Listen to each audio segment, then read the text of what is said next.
Super સિક્સમાં હવે વાત કરીએ કુદરતી માર સાયક્લોન રેમલની। ગઈકાલે રાત્રે આવેલા રેમલ વાવાઝોડાએ પશ્ચિમ બંગાળમાં કહેર વર્તાવ્યો। અત્યાર સુધીમાં 2 લોકોના મોત થયા તો ભારે પવન સાથે વરસાદ અને વૃક્ષો ધરાશાયી થયા હતા। કોલકાતાના અલીપોરમાંથી પશ્ચિમ બંગાળ સુધીમાં ઘણા વિસ્તારોમાં વૃક્ષો ધરાશાયી થયા હતા। એનડીઆરએફની ટીમે રાતોરાત તેને કાપીને વરસાદ વચ્ચે રસ્તા પરથી હટાવીને રસ્તો સાફ કર્યો હતો। વાવાઝોડા રેમલ પશ્ચિમ બંગાળમાં તબાહી મચાવી છે, જે બાદ વાવાઝોડાનો કહેર સર્વત્ર જોવા મળી રહ્યો છે।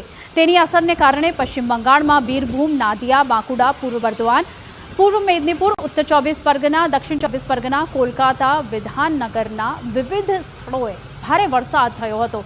અલીપુર, સાગર ટાપુ, કાલીઘાટમાં સતત વરસાદ થઈ રહ્યો છે। બંગાળમાં ભારે વરસાદ અને જોરદાર પવનને કારણે તબાહી સર્જાઈ હતી। અનેક વૃક્ષો તૂટી પડ્યા હતા। સતત વરસાદને કારણે રસ્તાઓ પાણીથી ભરાઈ ગયા હતા, જે બાદ એનડીઆરએફની ટીમે રાહત અને બચાવ કાર્ય શરૂ કરી દીધું હતું।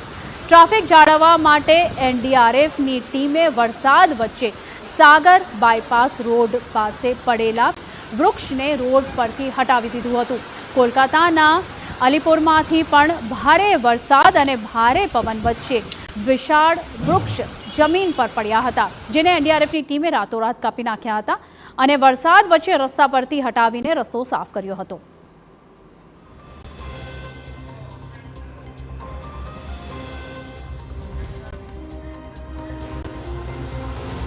તો આખરે આ ભયાનક રેમલ વાવાઝોડાની અસર શું થઈ છે તે જોઈએ। પશ્ચિમ બંગાળ અને પૂર્વોત્તર રાજ્યોમાં ભારે વરસાદ વરસ્યો છે અને આ રેમલ વાવાઝોડાની શું અસર થઈ છે તેના વિશે આપણે વાત કરીએ। આ ગ્રાફિક્સના માધ્યમે આપણે જાણવાનો પ્રયત્ન કરીએ કે આખરે કેટલું નુકસાન થયું છે અને કઈ રીતે આ વાવાઝોડું આવ્યું છે। કોલકાતામાં આખી રાત વરસાદ ચાલુ રહ્યો છે અને રેમલ વાવાઝોડાની ખૂબ જ ખરાબ અસર પૂરા રાજ્યભરમાં જોવા મળી છે। ભારે પવનને કારણે અનેક વિસ્તારોમાં વૃક્ષો પડી ગયા હતા।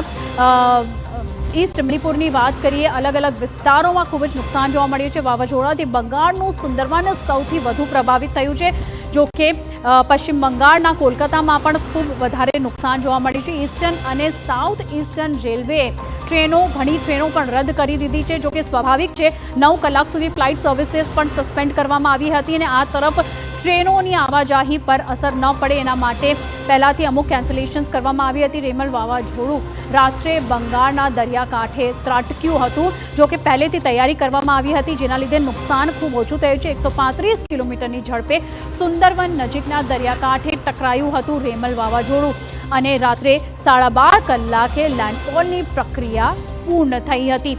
જો કે નુકસાન થયું છે, પણ પહેલાં તે પ્રિકોશન્સ લીધા એટલા માટે નુકસાન ઓછું થયું છે। પશ્ચિમ બંગાળના દરિયાકાંઠાના વિસ્તારમાં મોટા પ્રમાણમાં નુકસાન થયું છે અને લગભગ 1 લાખથી પણ વધુ લોકોનું સ્થળાંતરણ કરવામાં આવ્યું હતું અને અત્યંત ભારે પવન અને ભયંકર વરસાદે ખાના ખરાબી સર્જી છે। બંગાળથી ઓડિશા સુધી રેમલ ચક્રવાતે મચાવી હતી તબાહી। ઠેક ઠેકાણે વૃક્ષો ધરાશાયી થયા હતા અને કોલકાતા સહિત બંગાળના ઘણા વિસ્તારોમાં અત્યંત ભારે વરસાદથી તબાહી મચી ગઈ છે।